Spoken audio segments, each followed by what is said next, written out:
Hello, this is 10th, I believe, 10th remark, 10th remark on business immorality and corporate social responsibility, and this remark concerns, in fact, it's not.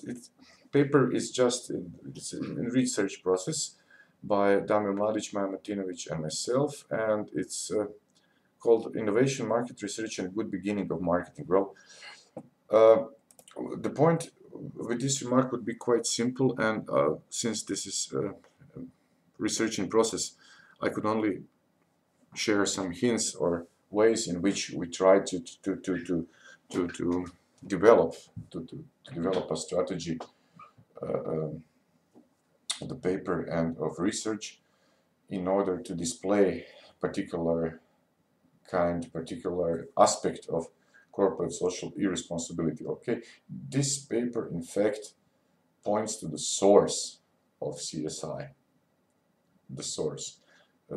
Some lack of authenticity, lack of I don't know, caring, lack of or a lot of egoism, selfishness, etc. are some candidates for CSI, but these are not particularly good candidates in order for understanding and describing the source of CSI. Well, these can be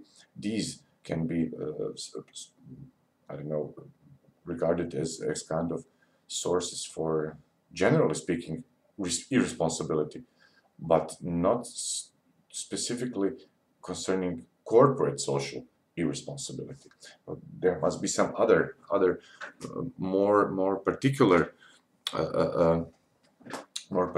kinds of social irresponsibility. First of all, there is social, and there also should be corporate, not incorporate or discorporate. I don't know what, anti-corporate, non-corporate, individual or similar irresponsibilities. Therefore, the basic idea of the paper is the following: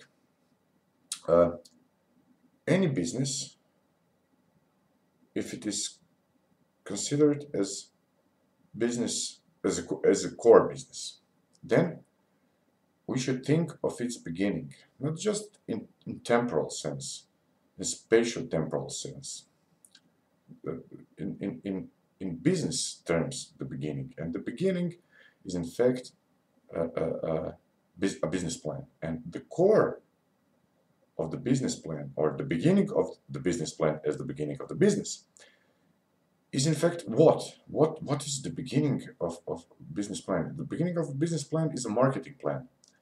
And what is the beginning of the marketing plan? Well, it concerns a kind of product or a service.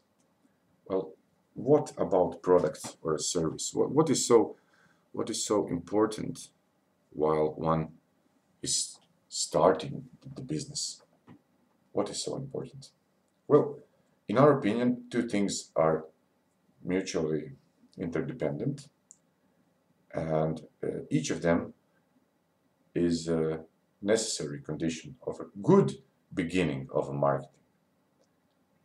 And taken together in a conjunction, they create necessary.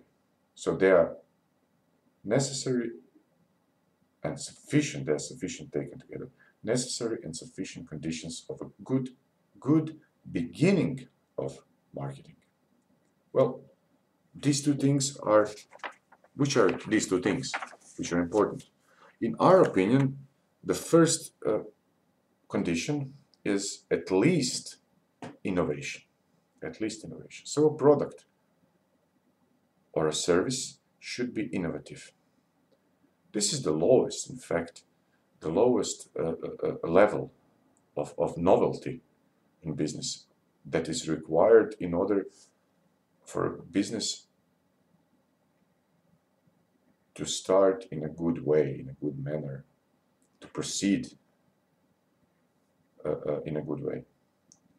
Well, some higher levels of novelties should include various types of know-how concerning various procedures, specific, say, I don't know, core competencies. And the highest level is, in fact, it's not even in innovation, it is invention.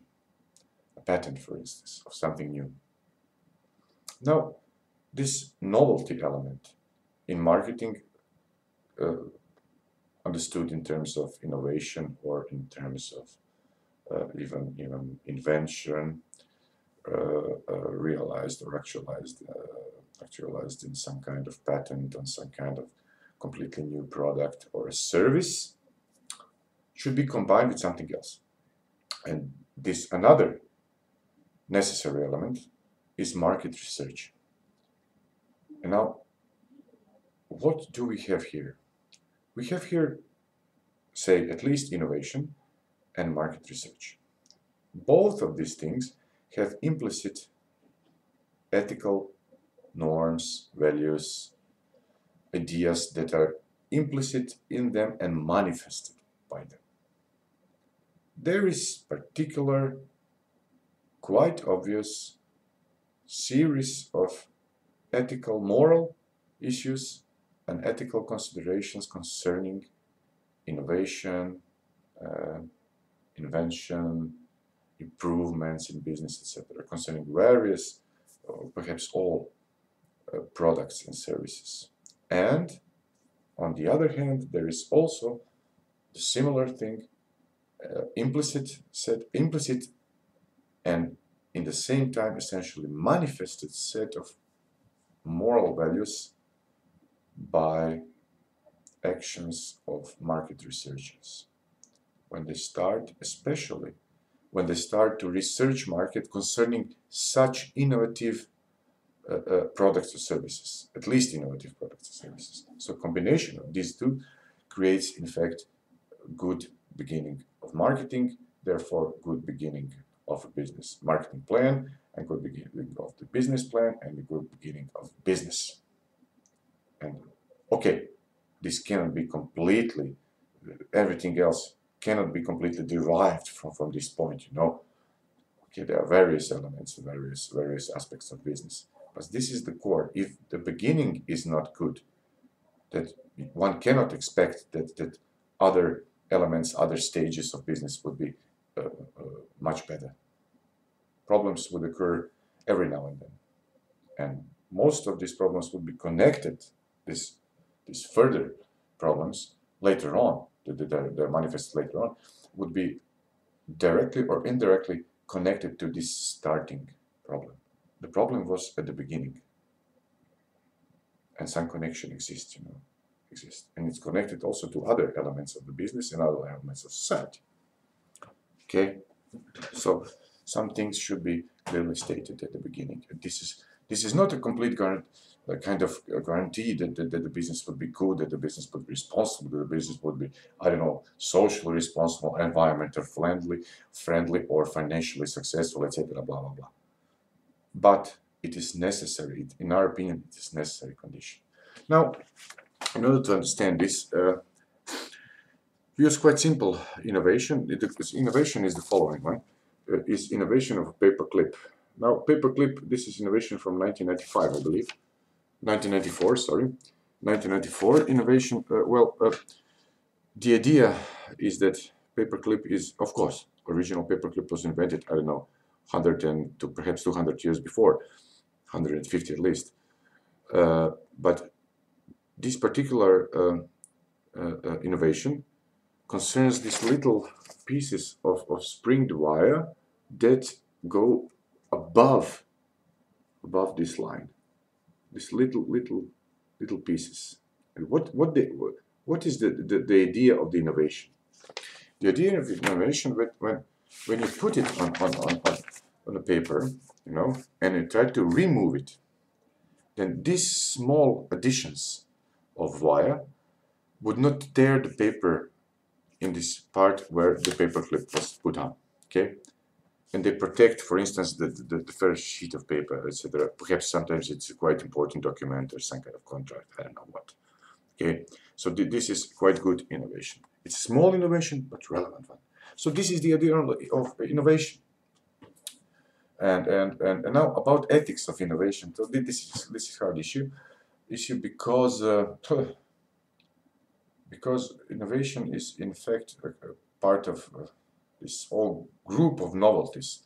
It is similar to invention. It is similar even to creation, in terms of creation in art, for instance, you know, painting or sculpturing or movies, films, I don't know what, okay, writing. So it's very, very complicated, very hard to talk about ethics of such processes, in fact.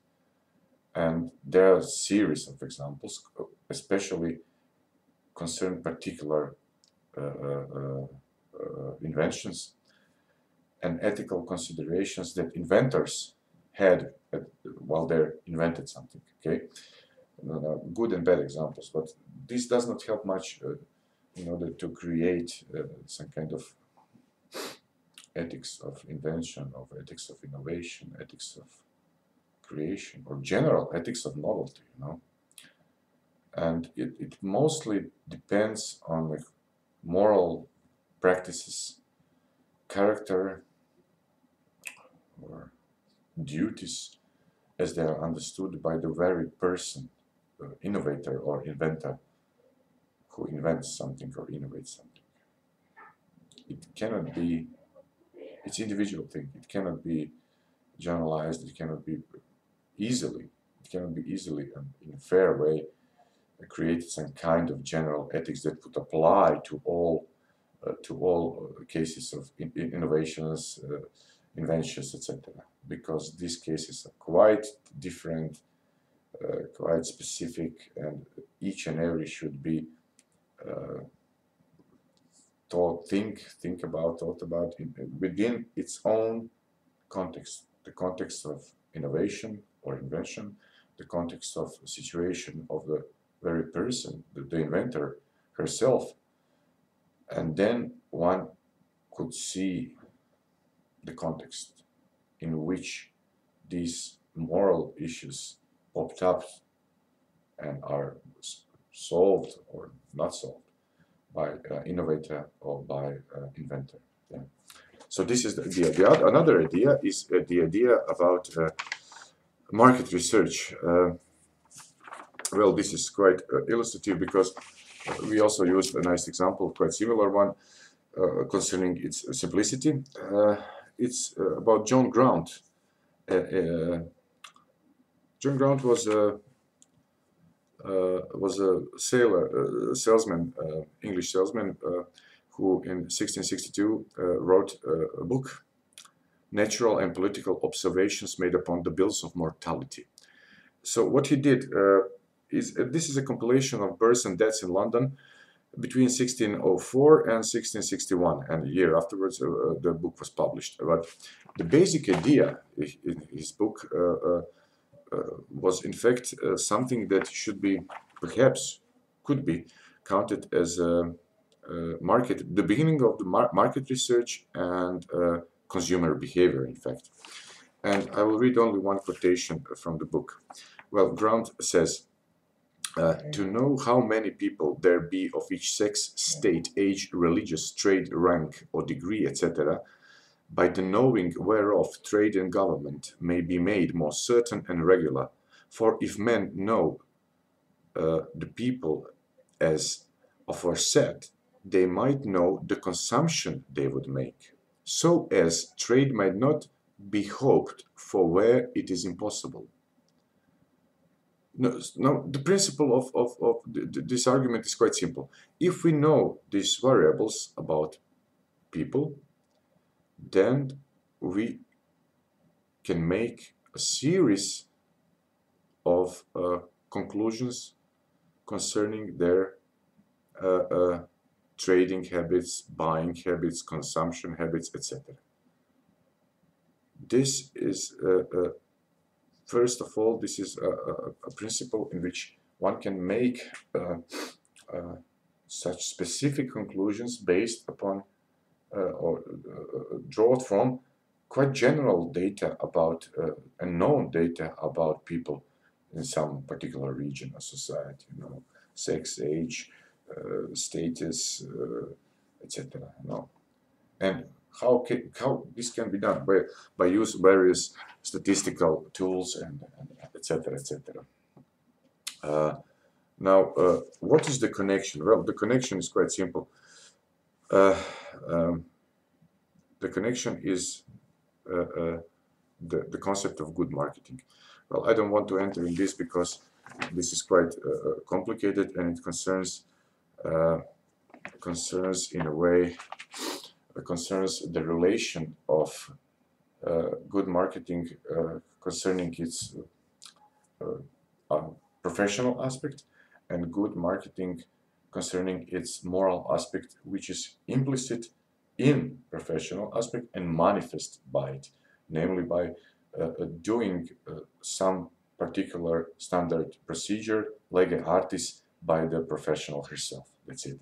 Now, this implies a lot of ethical issues that I cannot explicate here, and a lot about professionalism, about features of professionalism, and in which way these features in fact show that a professional, particularly a marketing researcher, in fact, by being a professional, by acting as a professional, ipso facto manifests implicit moral values. Okay, this is it, and this implies, as I said, a lot of explication that I cannot enter into. Of course, if one is interested, one can read about it in the paper, and it is published online, so it will be quite easy to read it. So this is another idea. Let me repeat the basic idea. The basic idea is quite simple. The basic idea says there is something essentially good at each and every case of beginning of a business. And if the beginning of a business isn't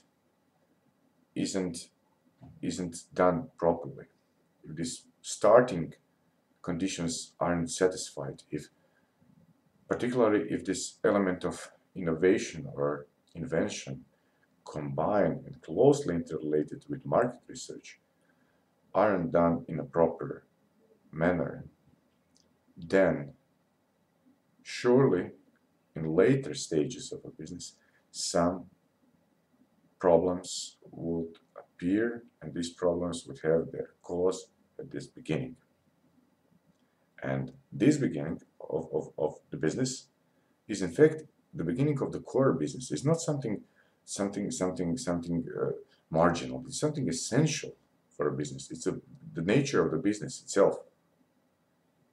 So this is where the issues perhaps hide, and this is where one should start to create the idea and some kind of practical rules or describing procedures that are to be regarded as some kind of corporate social responsibility, responsible practices. And then one can proceed in further stages of business. And an additional element of this marketing research is that it shows that in a natural way, from the business perspective toward ethical perspective, it shows that morality isn't something additional, something that comes outside toward the business, and we have to lose money in order to represent ourselves as being responsible. No, responsibility is at the core of the business, the core, and in a way, I don't know, good business implies that it is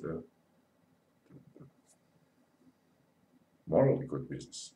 Okay, concerning professionalism, there are various elements that show that for instance, a profession of a burglar and a profession of a medical doctor, you know, legitimacy and legality of profession, etc., etc. So some objections could be replied to quite easily, but there are some other issues that should be discussed. And after all, this is only a research, and we didn't finish our research, didn't finish our paper, and it is questionable. Will we do it eventually at the end? Well, I don't know. We are still working. So this was the 10th remark. Thank you.